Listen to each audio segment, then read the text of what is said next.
Game of musical chairs throughout the offseason. So let's zoom in a little bit on a few of these big moves. Sam, which OC do you think walked into the best situation?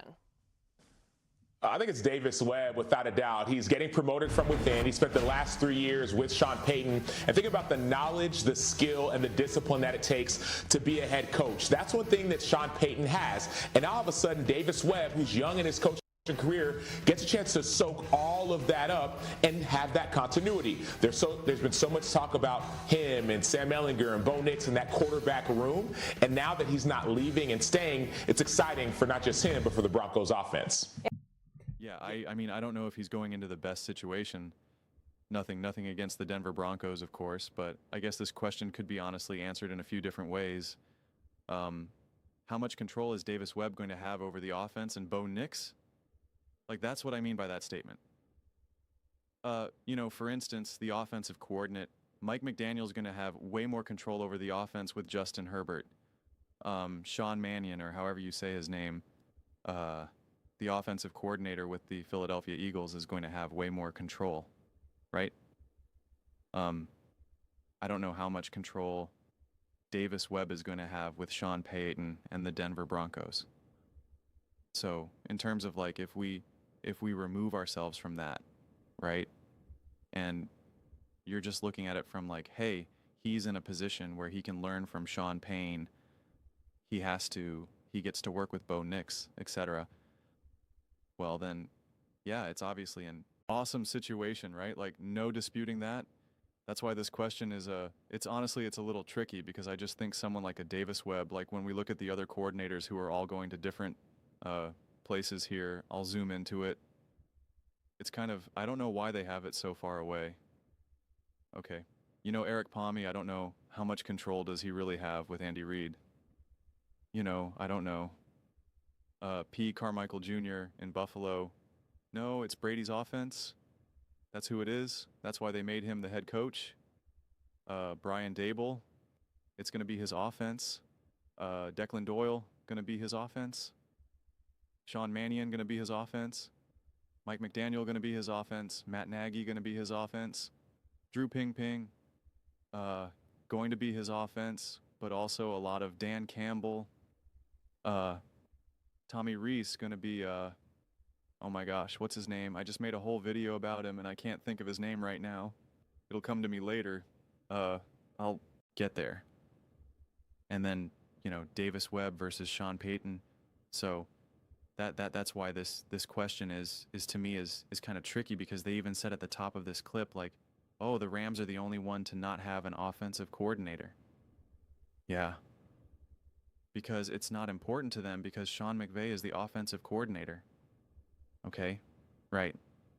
Like, when you are the offensive head coach and your coordinator comes in, there's going to be some collaboration. There's going to be like, hey, we're here to talk.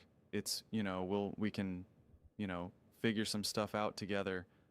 Or other times it's very much just like, you're pretty much there to execute what I want. Like, I'm the offensive head coach. I obviously have other duties, but like when I'm doing the other stuff, it's like you're executing my vision, like that's what it is. But I'm also using you as a springboard to kind of bounce some things off. This is what I'm thinking. How do you feel? Can you come up with any flaws in my logic right now, or whatever it may be? But it's just it's different than when like you are the guy. And that's the only reason my hesitation around Davis Webb. Again, it's obviously nothing to do with Bo Nix or the Broncos as a whole. It's just kind of the unique situation that you find yourself in when you're an offensive coordinator and you have the head coach who's clearly doing a lot of the coordinating, doing a lot of the offensive coaching. But with that said, and this is why it's interesting, because when you are now a young coach like Davis Webb, outside of like the enemy, like he's in a great situation because, again, he gets to learn from Sean Payton.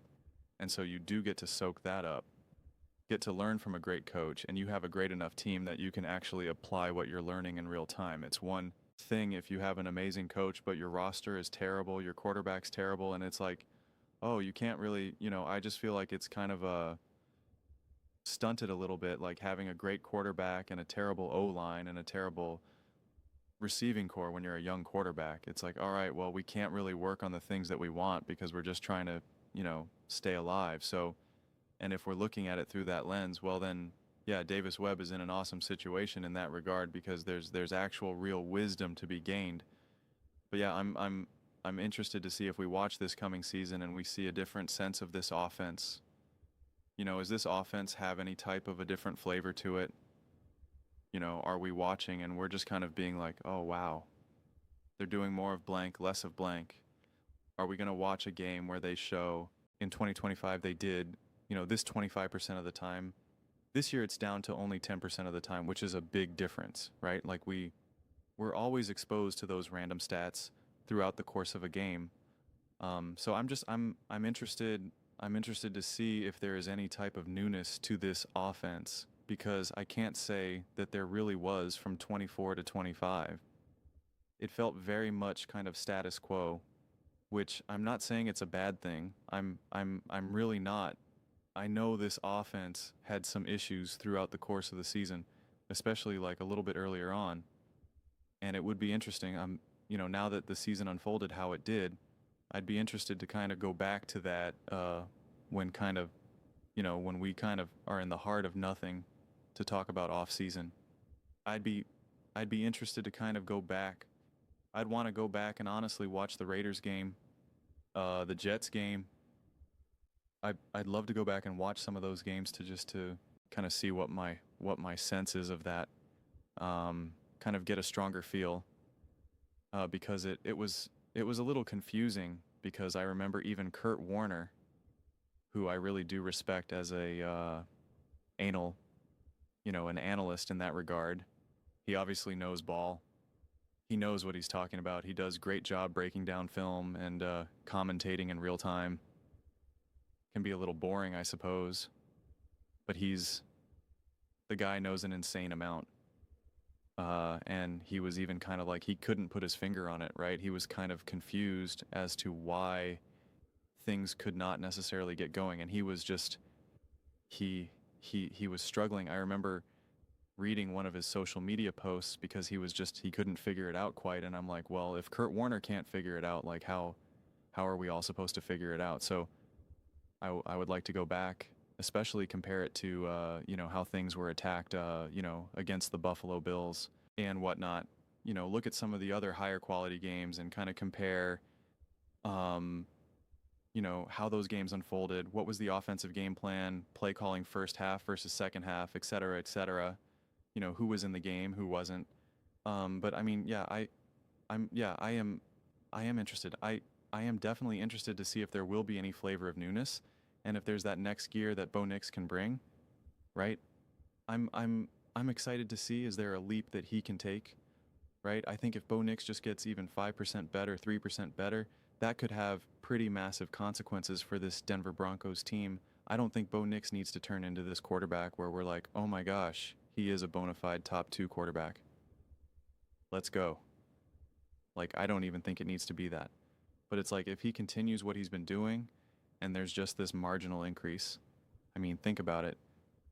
If he just hits 1 or 2 more throws a game, it's just like, again, that's really the difference of average.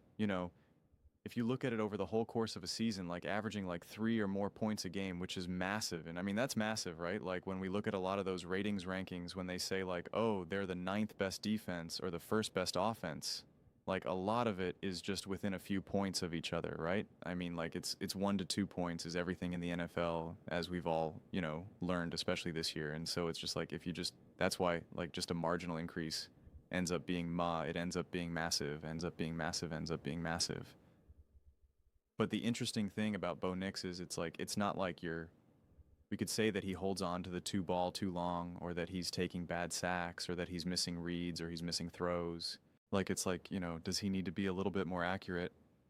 It's sure, I don't lose too much sleep over not nailing the long ball, deep ball, game after game after game.